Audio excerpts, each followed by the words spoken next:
ایک دفعہ سقراط اپنے شاگرد کے ساتھ بازار سے گزر رہا تھا۔ وہ دونوں باتیں کرتے جا رہے تھے کہ اچانک ہی ایک آدمی سامنے آیا اور سقراط کو برا بھلا کہنے لگا۔ وہ آدمی غصے سے لال پیلا ہو رہا تھا اور مسلسل سقراط کے ساتھ اول فول بک رہا تھا۔ سقراط اس آدمی کی باتوں کا کوئی جواب دیے بغیر مسکراتے ہوئے اس کے پاس سے گزر گیا۔ سقراط کو مسکراتے دیکھ کر وہ اور غصے میں آ گیا اور سقراط کو گالیاں نکالنے لگا۔ نہ صرف سقراط کو بلکہ اس کے خاندان کو بھی برا بھلا کہنے لگا۔ یہ سب ہونے کے باوجود بھی سقراط مسکراتے ہوئے آگے بڑھتا رہا۔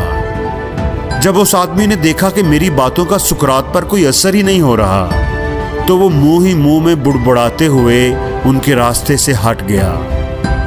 اس آدمی کے جاتے ہی شاگرد نے سقراط سے پوچھا کہ آپ نے اس آدمی کی باتوں کا جواب کیوں نہیں دیا؟ اور تو اور آپ مسکراتے رہے۔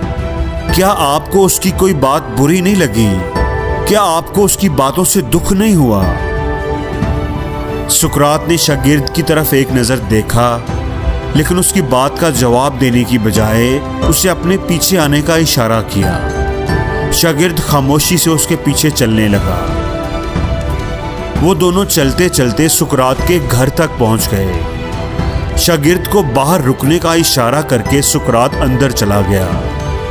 تھوڑی دیر بعد وہ واپس آیا تو اس کے ہاتھ میں ایک میلا سا بدبودار تولیہ اور کچھ کپڑے تھے جو لگتا تھا کہ کسی کچرے کے ڈرم سے نکالے گئے ہیں۔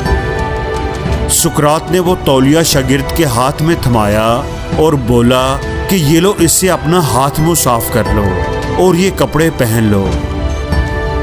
ان کپڑوں سے انتہائی گندی بو آ رہی تھی۔ شاگرد نے انہیں ہاتھ میں لیتے ہی دور پھینک دیا۔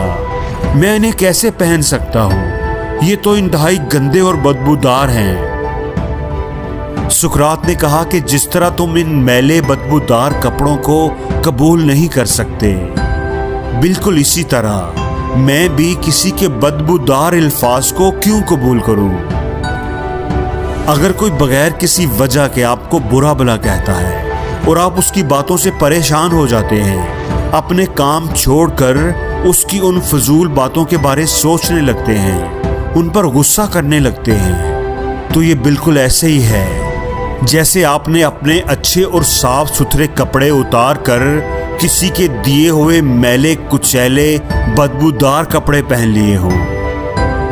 دوستو، اکثر ایسا ہوتا ہے کہ ہم بڑے اچھے موڈ میں ہوتے ہیں، کہیں جا رہے ہوتے ہیں، گاڑی ڈرائیو کر رہے ہوتے ہیں اور کوئی بلا وجہ ہی ہم سے جھگڑ پڑتا ہے اور ہم اس کی وجہ سے اپنا موڈ خراب کر لیتے ہیں، اپنا دن خراب کر لیتے ہیں۔ ہم جو کر رہے ہوتے ہیں اسے بھول کر اس آدمی کو ڈسکس کرنے لگ جاتے ہیں، ان کے رویے پر دکھی ہوتے رہتے ہیں۔ دوستو، ایسے لوگ کوڑے کے ڈرم کی طرح ہوتے ہیں، زمانے کے ستائے ہوئے، فرسٹریٹڈ، شارٹ ٹیمپرڈ۔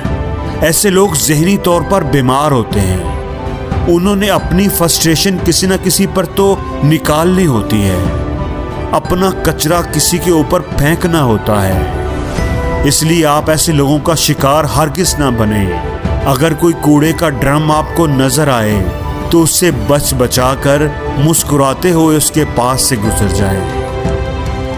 دوستو، کسی کی غلط بات پر ہمیں خود کو پریشان نہیں کرنا چاہیے، کسی کے ہاتھ کا کھلونا نہیں بننا چاہیے کہ کوئی جب مرضی آ کر ہمیں غصہ دلا جائے۔ ہمارے دل اور دماغ کا کنٹرول ہمیشہ ہمارے ہی ہاتھ میں ہونا چاہیے۔